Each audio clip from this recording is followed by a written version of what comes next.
Greetings, villains. Zai, the Hamburger. We are going up against Maki for week 6 of the CMM. Coach, Las Vegas Jetstreams. Her team is Tauros, Hitmontop, Ninetales, Darkspoint, Lantern, Altaria, Mudbray, Alolan Granwood, Purple Pass, and Bayonet. Personally, I think her top 6 is the scariest 6. Tauros with Life Orb Sheer Force can do some big damage. Hitmontop with the fighting weakness is not as bad. The ice is a lot worse. Hitmontop gets triple axle. There's some ice and fighting. I'm pretty weak to that. Ninetales, probably the scariest Pokemon of them all, just because my Flareon is not that great here, and it has a Flash Fire ability. So, yeah, no Flareon. Dog Sponge, speaking of not being able to bring Flareon, a real big body. Very physically defensive. Wish Setter. Not great, especially because I don't really have a way to deal with it outside of Orthworm, who also kind of gets worked by Ninetales. And Hitmontop too. It depends on the set. Lantern, very good defensively into my team with either Water or Volt Absorb. I kind of expect to be Volt Absorb, but already resist Water, being a Water type, whereas it does not resist Electric.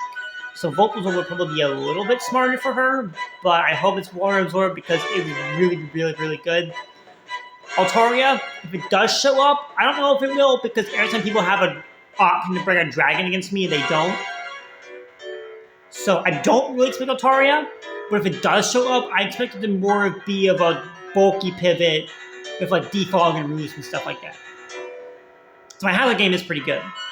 Mudbray is very defensive with the Evioli or Evioli, however you want to pronounce it. Ground type.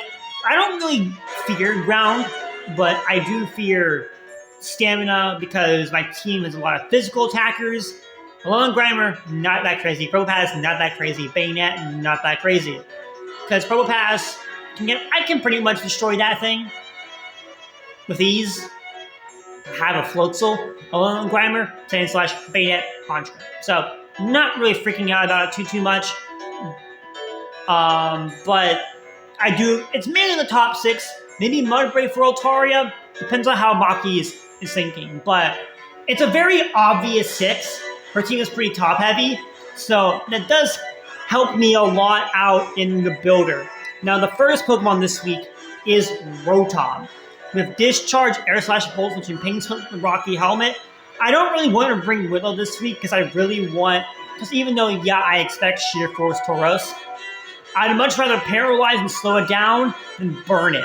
Just because of the way my team is built, I have a lot of defensive pieces that prefer things to be slowed down. And also, if I bring Willow and she switches into like Darkspoint or Ninetales, Darkspoint especially, it can get a defense boost with the Bill-Bait body. So, I don't love that. But yeah, physical defensive Rotom, Rocky Helmet for triple axle, and him on top, the whole thing. Floatzel is going to be Assault Vest this week with Water and Veil, so I can't get burned. Wave Crash, Ice Spinner, Low Kick, and Flip Turn. Low Kick is mainly there for Tauros, so I don't have to take Wave Crash Recoil. Ice Spinner is there for Altaria. Duh. Wave Crash is just good stat. This is my main answer to Ninetales, and then Flip Turn for pivoting. I thought about Aqua Jet, but I don't really see myself bringing this thing on a Hitmontop unless it's like super endgame. And with Wave Crash Recoil, it's like whatever. I expect Hitmontop to be dead before I bring this in, basically. This is what I'm banking on.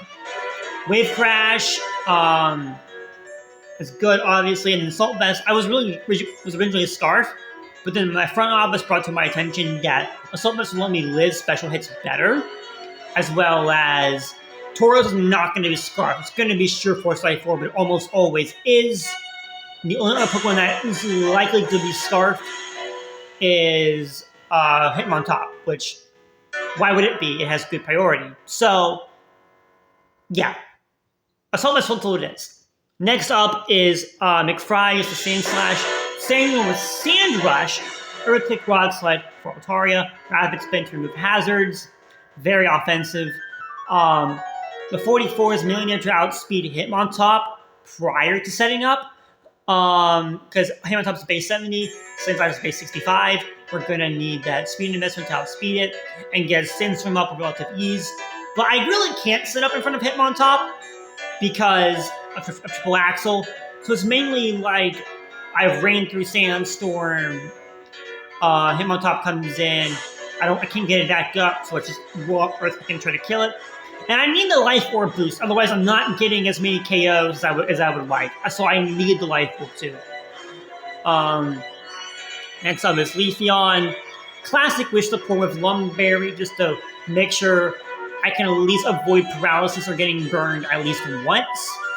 And of course, I have no speedy because, again, I expect non-speedy Altaria with more like a defensive set. But even if it is offensive, what's Leafeon really doing into it anyways? So it's like, I'd rather play the bulk side rather than bank on me being faster and getting a wish off.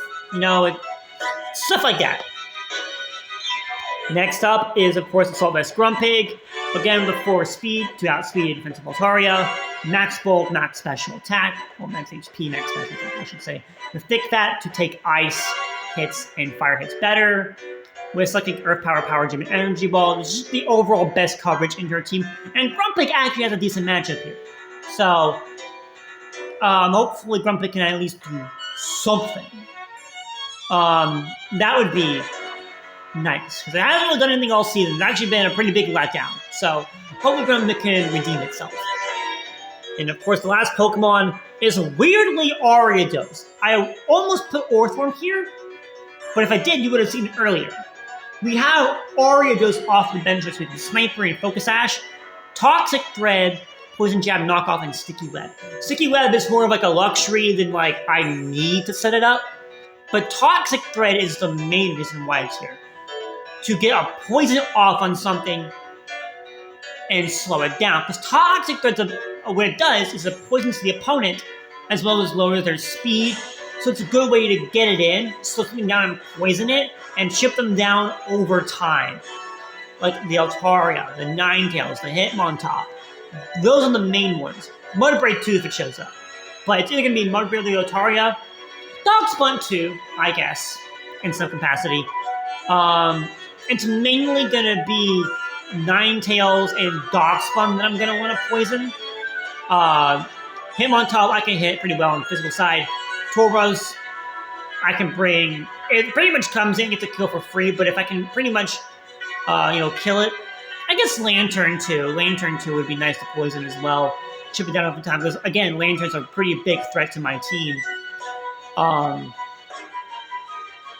But yeah, I've also just wanted to bring Ariados at least once to a game, and this, I'm probably going to lose this game. So I want to have at least a little bit of fun while I'm probably going to lose this game.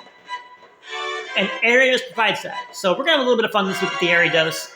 And maybe it'll actually do something, because Poison Jab Knockoff Sniper, it might actually be able to do some form of damage. Might, being the operative word here. So I'll see you all in the next one. See you all in the battle. But you guys stay goated, just like me. And bye for now. So next time, my fellow villains. Ba-da-ba-ba-ba.